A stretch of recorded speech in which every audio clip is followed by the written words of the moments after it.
All right, if I could just have everybody's attention again, we're going to go ahead and get started. On behalf of the Native American Student Law Association and the Restorative Justice Society, I'd like to thank you all for coming to this luncheon. I know when I'm the president of Native American Law Student Association, and Kelly, who's walking over there, she's the president of the Restorative Justice Society. I know when we first started talking about this event, we were hopeful that maybe 5 students would show up, maybe 10 if we were lucky. We hoped if we had enough good food, we'd have lots of students. We had no idea that we would be able to attract as many community members as we were able to do, and as many prestigious community members, and the dedication that you guys have all shown to different Native American cultures and things like that.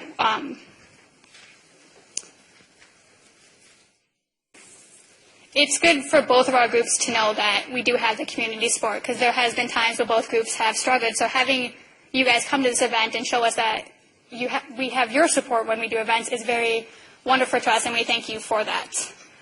Now, let me tell you a little bit about our speaker today, Mr. Randy Cornelius. Mr. Cornelius is a member of the Oneida tribe. He's, for the Bear Clan of Oneida, he holds the title as Faith Keeper. Mr. Cornelius has an impressive resume showing his dedication to preserving the Oneida Nation's traditions. Mr. Cornelius has more than 30 years of independent and academic study of the Oneida language and culture. He has been an alcohol and drug abuse counselor, case manager, and spiritual advisor for the Oneida Social Services. He has also worked for 10 years as an Oneida archivist. While I know this barely scratches the surface for what Mr. Cornelius has been involved in, I think you have a pretty good idea of just how much he cares about the preservation of the Oneida Nation's traditions. So without further ado, I am honored to welcome Mr. Randy Cornelius.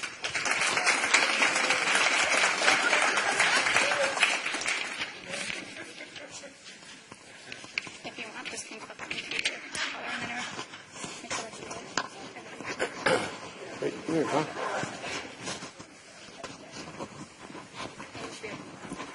Oh, geez, I can wander around here, huh? You can do what you want. I can harass people. Suguli. They come back later. Okay. Swagwake.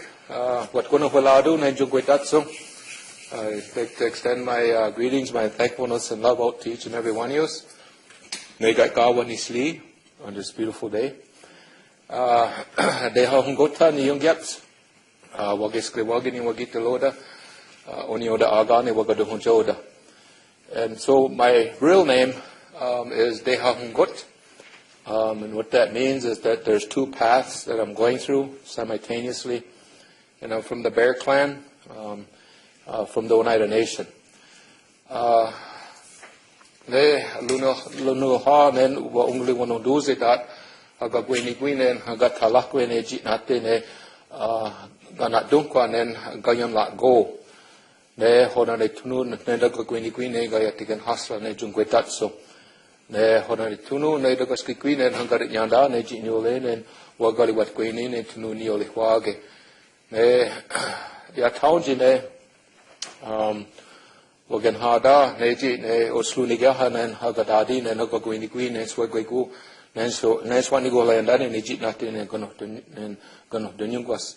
Ne hona ne tunu ne daga gwini gwine skatni gula ne jungwetatso ne jitnyotini ni gwat ni gulo dahage.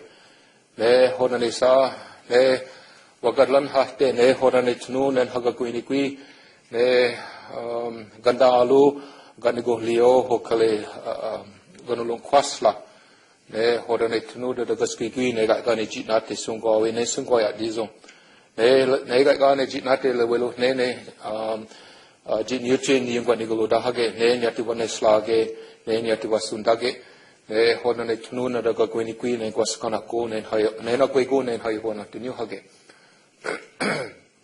ne angliwate te ne ostuha ne jitnate bagi ne hona ne angatala kwe tine tunu ni oli wage ne gayan la ko.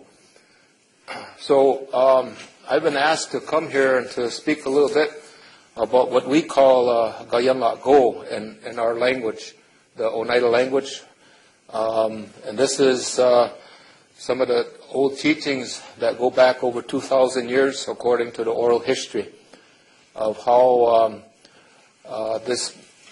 how the Creator sent this person here to bring peace to all these warring nations among the Iroquois. And so I just wanted to say that these are things that I've been learning, for a long time. Just this past fall, I had a conversation with this young man. He's younger than I am, but he's Cayuga, and he's a really good speaker. He's a faith keeper as well for the Cayuga Nation. And in the fall time, we have what we call Galihui, the Code of Handsome Lake. And he can recite that. It takes 4 days to do that. And he's done that. And he's learning our language too, though. About 4 years ago, that first day, he did it all in Oneida. And I could understand everything. But then on the second, third, and fourth day, he flipped into Cayuga. And I couldn't hardly understand him then. It's a little bit different than Oneida. But the Mohawk and the Onondaga languages are real close to ours. But he was telling his wife, he says, because I was coming down the driveway there, and they were standing there, and he says, see that guy over there? So he's been learning our ways for a long time. Because back in the 80s, that's when I used to go out to Canada quite a bit. When I first started working for the tribe over 25 years ago in the mid-80s. And out there, there was a man by the name of Jake Thomas. He was also Cayuga. And he was probably the last man that was able to recite Gayam Lat Go, that message. That takes 10 days. And I've listened to it 2 times for 10 days in English. And I've also listened it to 1 time for 5 days in the Onondaga language, which is real close to ours. And then we invited him out to our community in 1992, and he talked for 5 days about Gayam Lat Go, mainly in English. And so one of my mentors, my teacher, who's also younger than me, he's originally from the Thames over in Ontario, just south of London. There's another Oneida reservation, or they call them reserves, over there on the Canadian side. And he was raised by his grandparents, who were really involved in the Longhouse. His grandma was a clan mother, who was the political and spiritual leader for one of the 9 distinct families that comprised the Oneida Nation. And his dad, his grandpa, he was a chief. And so that's what he was raised up in. And Oneida is his first language. And he fell in love with one of our ladies from Oneida here. And according to our traditions, our customs, when we get married, we move in with the wife, her family. And so he came out here about over 30, 35 years ago now, I think it is. And so he's been teaching us back home all these ways that we didn't know nothing about back in Oneida, because of the acculturation that occurred for many generations. Back in 1879, when they started the boarding schools over in Pennsylvania, there was an attempt, I guess, by the government to assimilate our people, to make us just like everybody else and forget our past, our history. And so growing up back home in Oneida, I was never told that, that you're Oneida, or that you came from New York originally. None of that history was ever told. Or even that we had ceremonies, that we had songs, that we had dances that were unique to the Iroquois people.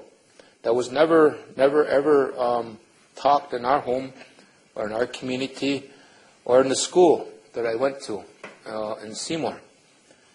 And so growing up, In terms of understanding who I am, in terms of as an indigenous person, I didn't know nothing. My grandparents lived. One of my dad, his parents lived right next door, and my grandpa spoke the language. He was fluent, and a lot of them elders of his era would come over there and they would talk in the language, and I'd hear that. But I didn't really understand anything what they're saying because English was the language spoken in my home. Both my parents are first generation where English is their first language in my family. So I learned some naughty words though. You know, I think everybody did growing up on the res. But back in the, it would have been the late 60s, early 70s, there was that awakening that was going on among native peoples all over Turtle Island in terms of looking for their roots, you know. And I think we kind of rode on the skirt tails of our brothers, the African, you know, the black people, of what they went through in terms of their exercising their rights, you know, as a people.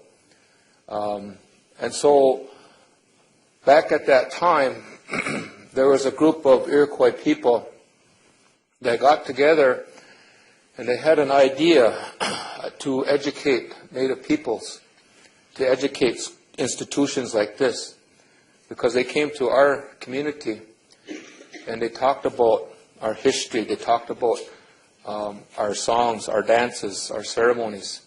It was like a cultural awareness for me, because I never heard that growing up. And they call it the White Roots of Peace, is what they call that group.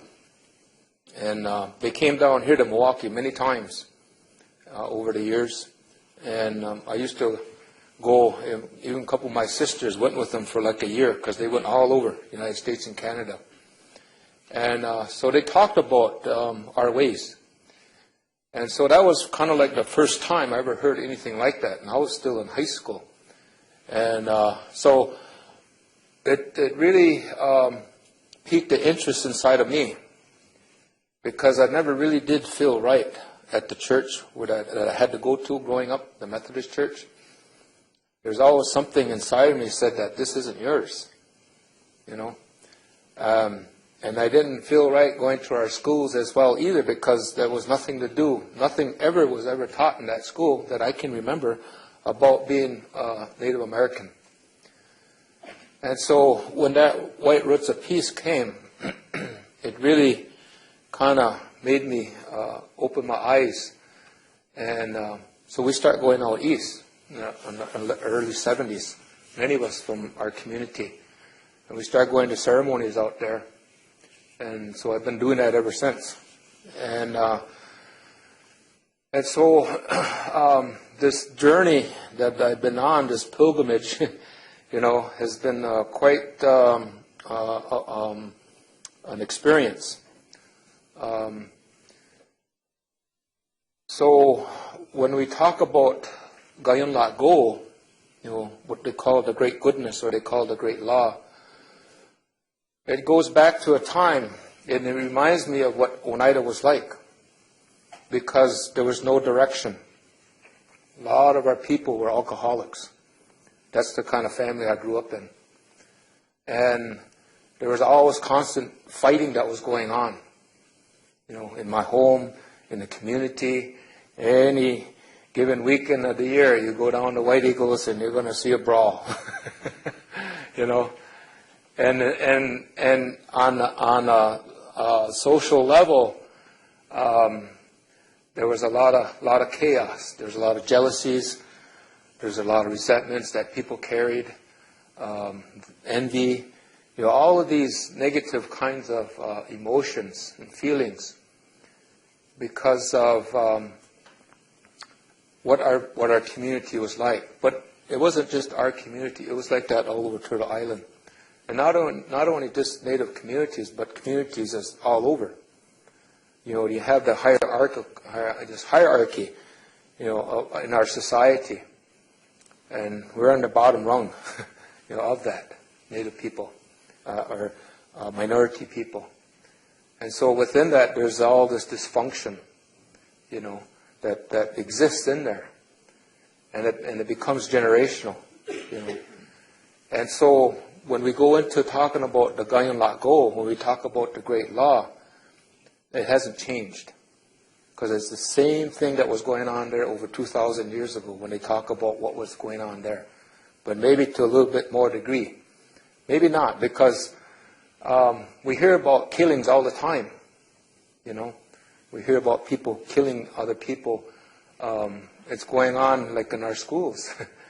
And in the Great Law, when they talk about where they start with that, they talk about what was going on at that time and with the people. And that it was constant warfare. People forgot how to be thankful. People even forgot their clans, People forgot even what the term the Creator, Sungwayat Diesel. See, they were so removed from that. It was such a dark period in our history because what existed at that time was cannibalism. What existed at that time was witchcraft, sorcery. And what I've been told about it by elders when it comes to witchcraft, we all have that ability. And some of us are gifted a little bit more than others in that area. But it was never ever intended to be used for the negative. It was always intended to be used for the good. But because of life experiences, we become bitter, we become resentful, we become angry, we become very hard people. And we want vengeance. And that's what existed at that time. And it was this constant warfare. And so they talk about the rivers flowing red with blood. That's how much bloodshed that was going on at that time. And so in the depths of this darkness, what the Creator did, you hear about divine intervention, Like a lot of times in the Christian world, they talk about Jesus, And even over in the Orient, they have Buddha, And even in Africa, they have a person there too. And so over the course of history, there have been these people that have been born among us to make a change. And this is what the Creator did. And in our stories, it happened a number of times. It just didn't happen just one time. Because there's many times that we got back to such a dark era in our history that the Creator had to send somebody else here to remind us again of how we're to be, what it is to be a human being. And so they say that this lady, she had a daughter, and she lived on the north shore of Lake Ontario. And they call that place today Tyendinaga. It's right near that community. It's a Mohawk community. And they went there specifically to try to erase that story of where he was born. Because the Mohawks that went there and moved there, they were all Christian. This is like maybe 250 years ago, 200 years ago. And they established a community there. But different elders, they still remember those stories. And so they say that on that part of the lake, there's another Iroquois nation, they call them the Hurons. And it was the same thing there, in terms of the warfare and everything. And this woman had this girl, and she lost her husband because of that, the wars. And she was tired of it. She didn't want to live in that. She didn't want to raise her daughter in that. And so what she decided to do was to leave. And she left. And they went way deep into the forest where nobody ever travels. And she built herself a lodge, and she raised her daughter. Now to me, thinking about that, a woman, nothing against that, but this is something that's traditional among our people is that the woman has the same exact skills and abilities as a man. So she can go out and hunt, she can go and fish, and do all the things that a man, what his responsibilities are, and vice versa. The man has that same responsibility too. And so she was able to do that and to live out there on her own and raise her daughter. And when her daughter was a young woman, they say that the Creator impregnated her. And even at that time, there were still some values that our people had in terms of when it comes to husband and wife. We're matrilineal, so it's the mothers. They're the ones that determine who you're going to marry. And there's a person there too that the Creator puts here that He intends for us to marry. Our paths will cross. And so within our culture, we have people that we call seers. And they can look into you and they can see who that person is. And when those paths cross, you're both going to know right away that's the one. See, that's the spiritual part. And so the Creator did that though. And over time, the mom, she noticed that her daughter was getting a big belly. She wasn't eating, she ate too much pizza and burgers and stuff like that. And so she questioned her, says, who you with? Who you been with? Because there's nobody ever been to that place, that whole while. And she says, nobody. And I've always been by your side. But grandma, or not the mom, she didn't believe her. So now that set a precedent there, because up until that time, the relationship that they had was a very loving relationship. She and it was mutual. And they were very, very loving to one another. They never argued. They always talked, and that's how it was. But when she questioned her about who was this guy, it has to be somebody, that you are with. Who is he? And she told the truth, but the mom didn't believe her. So that relationship changed from that point on. Because inside of her, she was hurt because she thought that her daughter lied to her. And we all experience that in life. When we've been lied to, and that hurts. And what goes with that too is anger. And so that's how you call that bilateral, anger. That's how it came out on her daughter. She started to be mean to her during that whole pregnancy, because she was ashamed. She was ashamed that her daughter was pregnant from a guy, and they're not married. See? So that speaks to, still some values that our people had. Even with all that chaos, it still speaks to some of those values. That's kind of like one of the worst things a woman can do, or a man, is to have a child out of wedlock. So through that whole pregnancy, that's how she was. She treated her mean, And when it came time for her to give birth, she wasn't even there for her. She suffered through that on her own, But the baby lived. And so one day, she took that baby, that boy, and bundled him up and went outside. And they say it was during this time of the year right now. It was the winter time. And the rivers were frozen over. And she went down to the river where they got their water. They always had a hole they kept open and covered so they get their water. And she took that boy and she put him inside of that and had got a great big stick and pushed him down in through that. Thinking that, she's going to do away with that, that shame that she has by killing her grandson. And so she was satisfied, went back to her lodge, and as she got to the door, she heard a baby crying. When she went in, here the mom was holding that boy, that baby, and she was breastfeeding him. Now she's thinking that there's some kind of sorcery that's going on here. That's how it is that, and this is an evil baby, to be able to survive that, you know. So then what she did was she took him again from her, and then she went out into the forest, and she started gathering sticks and limbs and stuff like that, and she made this great big pile, and then she lit that.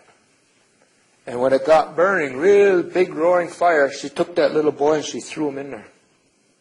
And she sat there until there was nothing left but ashes, and make sure that everything got burnt.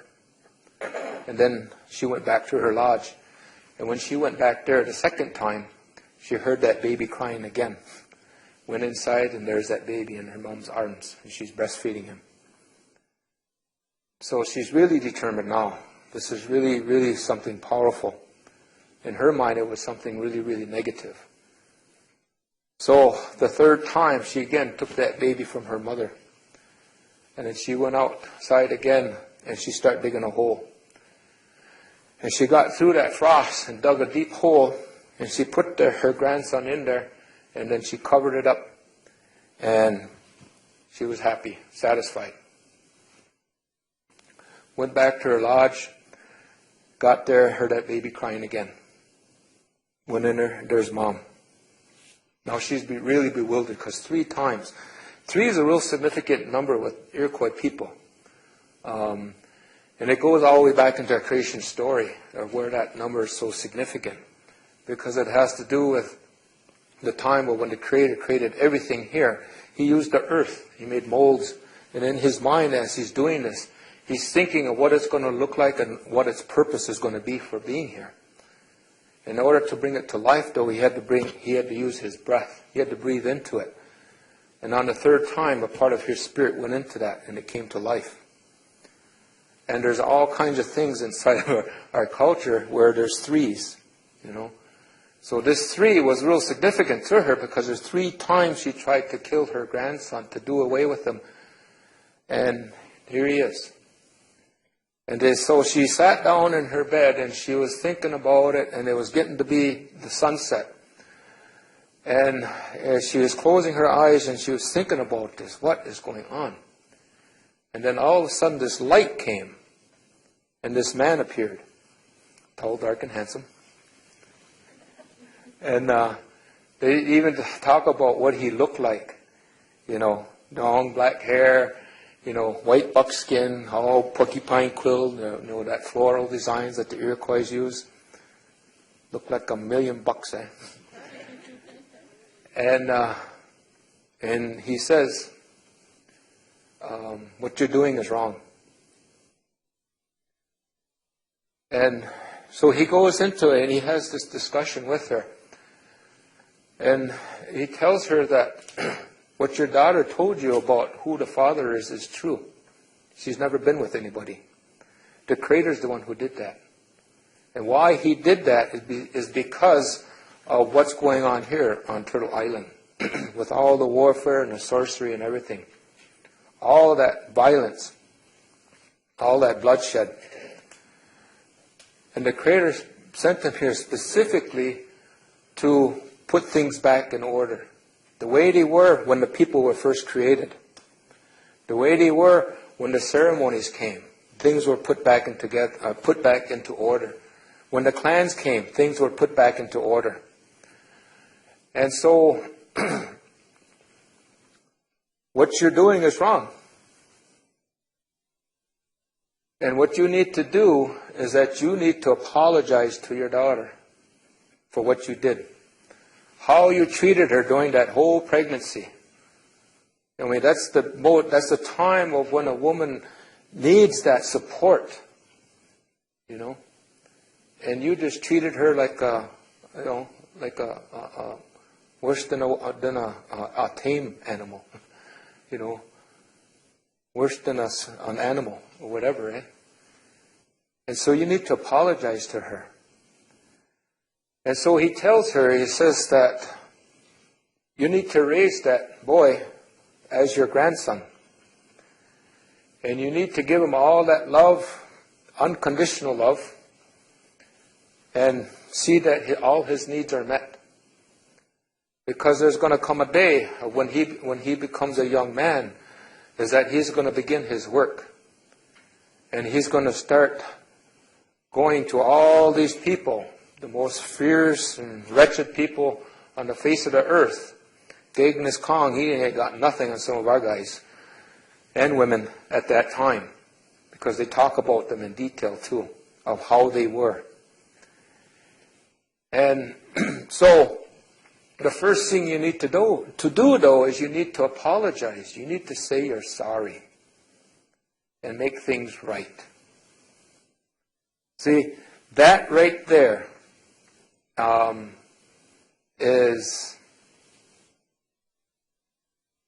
embodies that whole 10 days of the story, is making things right. You know, we're human beings. We're the most pitiful things in creation. And us men, we're the most pitiful thing in creation. That's what they say. I believe it.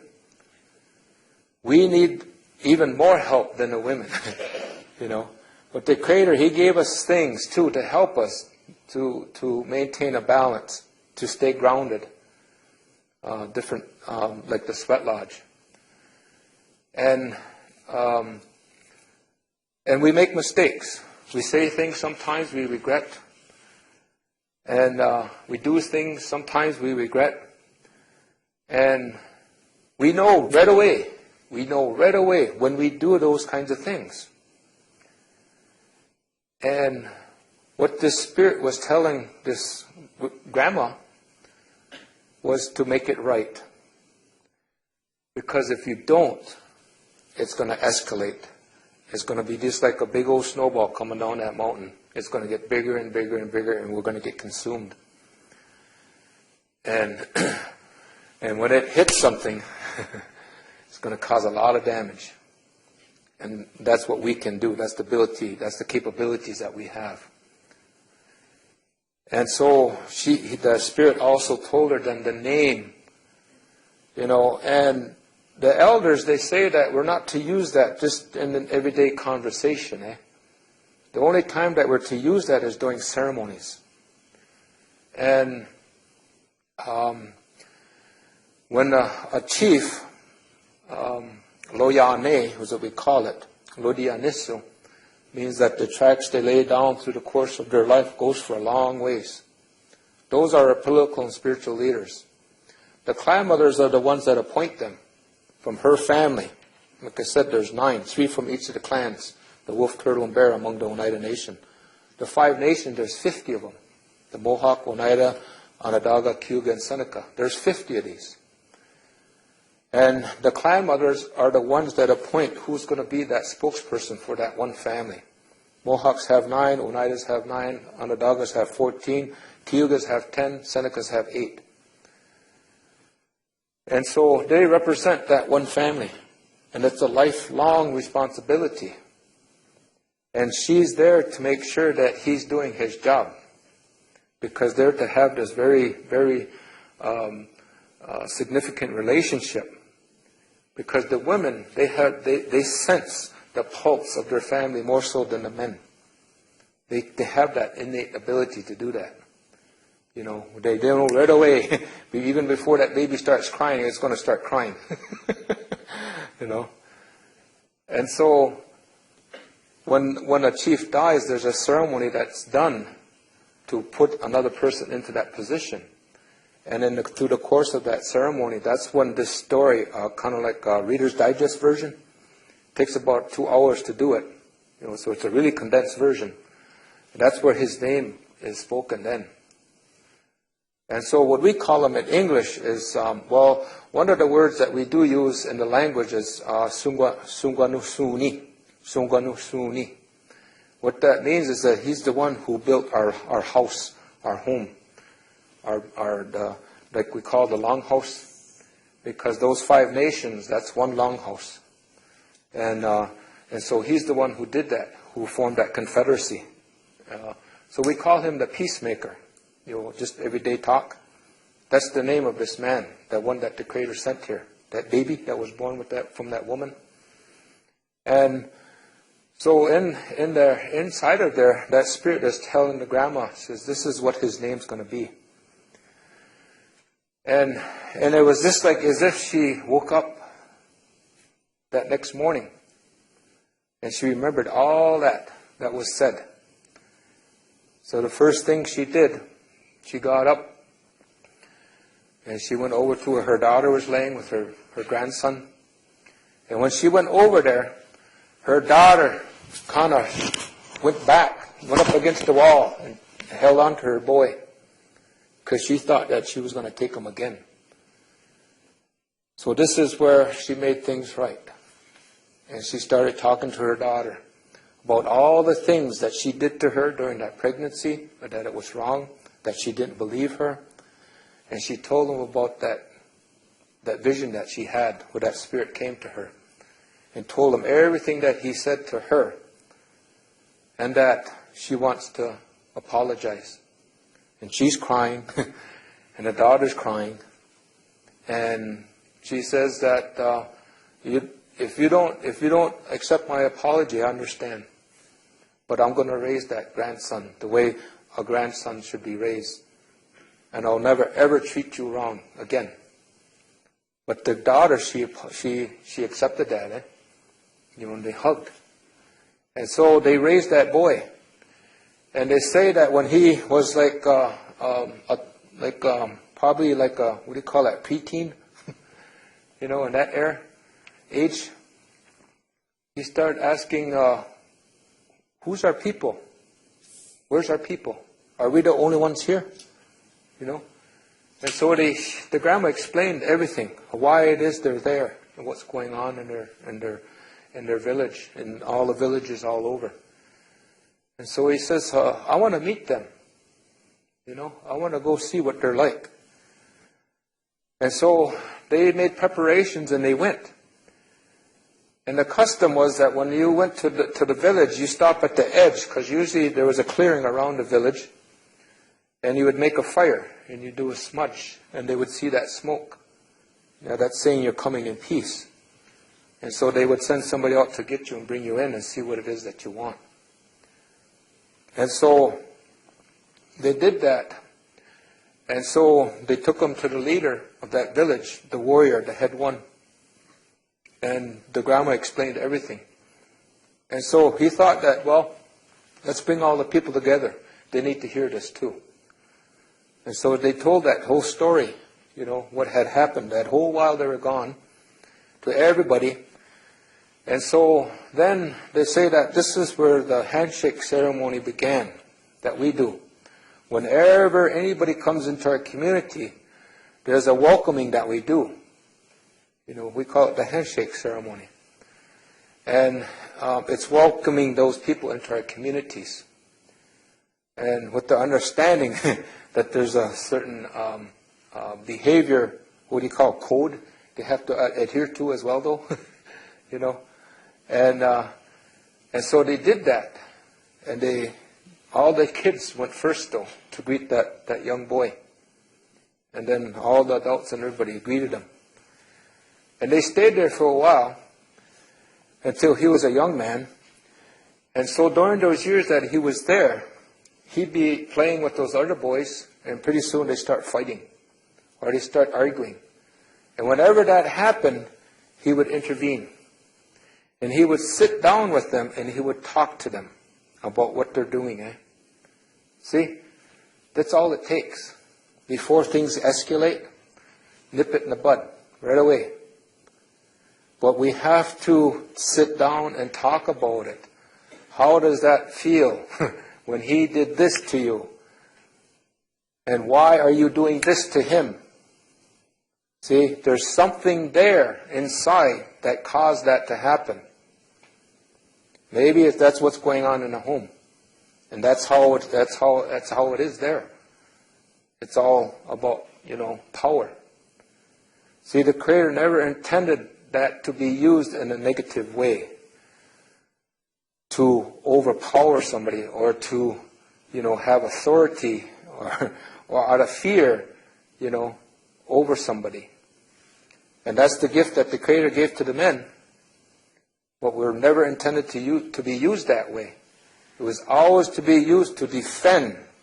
Even in our language, when we say a man, lo skal haget, when you look inside of that, it has to do with peace. It's in our greetings. Skanak go, or the way I remember, skanak go. It's a greeting. Skanak go. That's how I remember my grandpa saying it. But, languages change. And you added the God, that comes out now. Because we got that lazy tongue. A lot of things in our language, when we say it in isolation, the end is whispered, or at the end of a sentence. It's unique to our language. And so it's a greeting. What that means, skanak go, that's the sky world. That's where that comes from. And when you talk about the sky world, it talks about this place that's serene. It's a real peaceful place, a real calm place, a real pleasant place. In that world, there's no negativity. To even think of something evil or to even get mad don't exist in that world. There's no hunger, there's no suffering, there's no disease, there's no death. It's utopic. That's skanak go. And lodi skan, there's that part of that word that's inside of the root part, skan, skanak go, is in lodi skan, lodi skal haget. But what's also inside of that word there too has to do with the seed, onaha. And that's where life comes from. Everything, plant, animal, water, whatever, animal, human, it starts from a seed. And the women are the carriers of that. And so when we greet our mom, we say, Segu na, no. See, it's inside that ska na. It's inside of that word. We're acknowledging our existence and that it came from her when we greet our mom, when we greet our Mother to Earth. Segu na uhunja, my Mother to Earth. And so, los lodi skal haget. Inside of that there, when you look at a seed, there's always something protecting the spirit that's inside of there. Like a shell, like an egg. See, what that represents the strength or the power that it takes to protect something. So that's our responsibility as men, is to do that, is to protect. And in order for there to be peace, that seed has needs. We all have basic human needs. And that's our responsibility, is to fulfill those. Basic, we need a place to live, we need food, we need water, we need shelter, we need unconditional love, all these different kinds of things. We're to provide that. That's where the providing part comes in. To ensure that peace stays there within our family, within our clan, within our nations. And that gehte, lodiskal hagehte, what that speaks to is a responsibility that's on our shoulders. Because we're the carriers of that. We're responsible of ensuring that peace is there. We're responsible of ensuring that we're protecting that, and that we're providing all those needs as well. And a big part of that also is as peacekeepers. That's our responsibility because we have the power. The only time we're to use that is to defend ourselves. And so inside of the great law, Ganyan Lak Go, when they talk about the violence that was going on at that time, we weren't doing that. It wasn't happening. We were using that power in a very negative way to overpower people. And so this boy, the peacemaker, he started setting an example. And these boys and girls would go back to their homes and they'd tell their parents about that. And they were just like, whoa. They never heard of anything like that before. For a human being to sit down and talk and to reason, use that thing on our shoulders, the mind. That's what the peacemaker was beginning to do, even as a boy. Was to teach the people how to do that. Because life's about compromises, But we have to be in a good place in order for that to happen. And so for a lot of us, we need to look back into our past. And why am I the way I am? You know? Because later on, when the peacemaker was a young man and he started going on his journey, to demonstrate his power, he made a canoe out of granite, white granite rock. And his grandma thought he was crazy. You know? That thing's just going to go right to the bottom of the lake. But he says that this is what I need to do to demonstrate the power that the Creator gave to me to the people that I'm going to see. Because these people are the most wretched people on the face of the earth. And they have powers too. Because of the sorcery, remember I was saying, we all have that. That is very, very basic. Witchcraft is just thinking negative towards somebody. It's sending an energy there to that person. And we all have that ability. Some more gifted than others. And so these men and women that he was going to go and see, they were of that way. And so when he became a young man and he began his journey, that's the people he went to. It was these very, very wretched people. And the two most wretched ones, one was from the Seneca Nation, and another one was from the Onondaga Nation. Well, that made me three. The Mohawk had a mean dude too.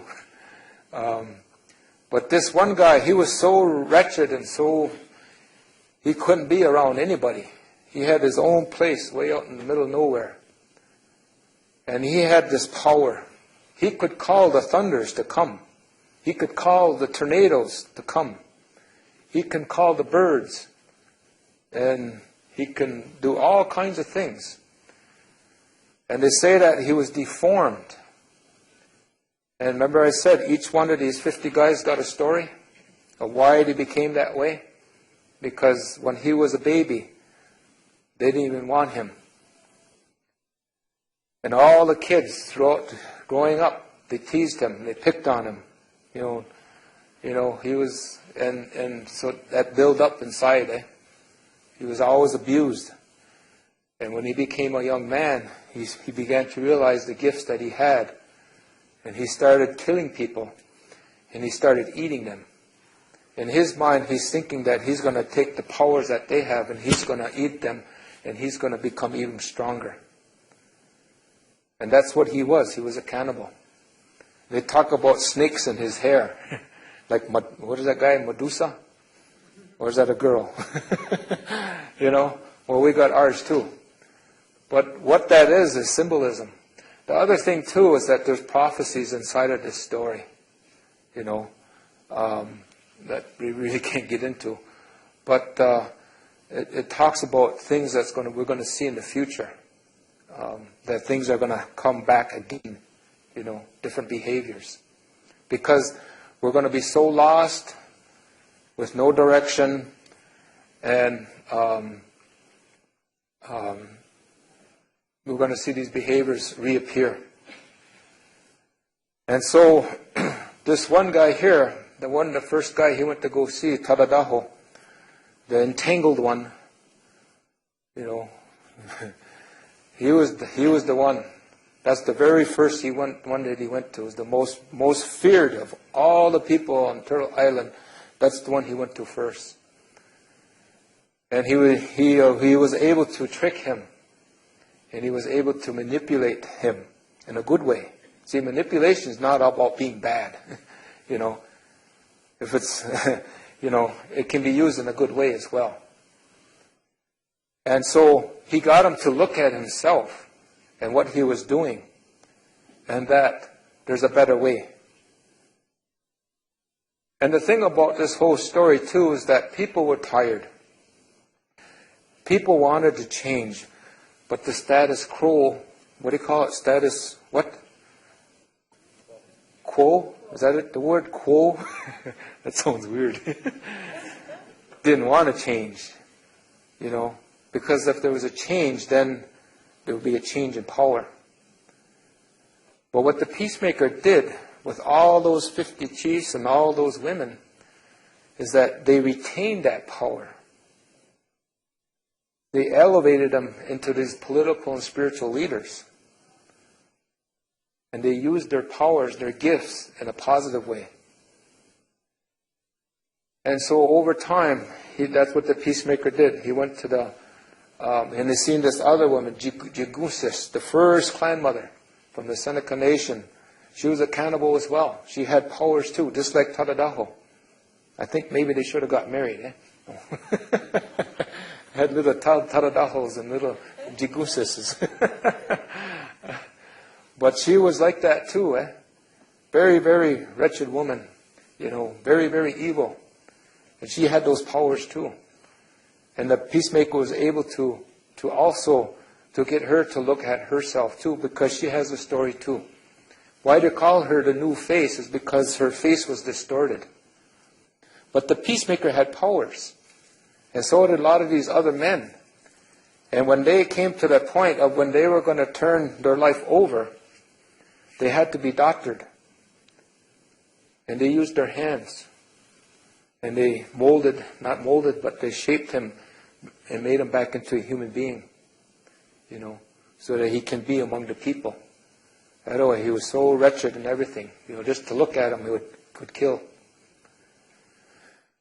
And so that's what the peacemaker did. He went from nation to nation. He went to the Mohawks. They had the force, same thing there. Came to the Oneidas, same thing. Went around Onondaga, went to the Cayugas, and then to the Senecas. Because Tadadaho was Onondaga. And there were 3 chiefs from each of those nations, 3 people, 3 men, 3 of the most wicked, wretched warriors and sorceress from those 4 nations that agreed. And they came together and they had a council meeting. And they talked about how can we bring this guy here? He's the worst of all. How can we bring him into this? Because people are really afraid of him. And so there was attempts that were made to talk to him as a group, and he was able to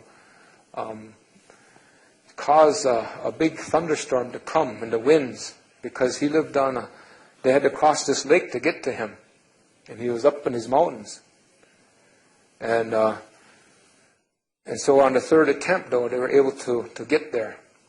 And there's a song there that they sang, and these are the same songs that they sing today. When they have that big condolence, we call it, when they raise up a new chief. There's songs inside of there. There's peace songs. And so they were to go there and to get him and convince him. Because what they were going to do is he's going to be the principal chief of all 5 nations. And how it's going to be structured is that his nation is going to be the capital. So when they have a grand council, when all the chiefs convene, they're going to go to Onondaga to have that council. When anything is going to affect those nations, they'll meet and discuss of how they're going to deal with that issue. And he's the one. He's the one that can stop everything. But see, he has to have a reason though too. Just can't say no. Not like, we're just saying with drugs, right? You've got to be an alternative there, And so there's all these checks and balances that were set into place of how they're going to function as a United Nations.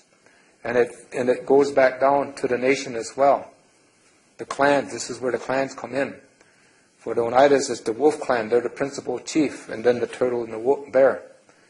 And so the principal chief for the Oneida Nation, Odatsete, the quiver bearer, he's that fierce warrior from the Oneida Nation at the time of the peacemaker.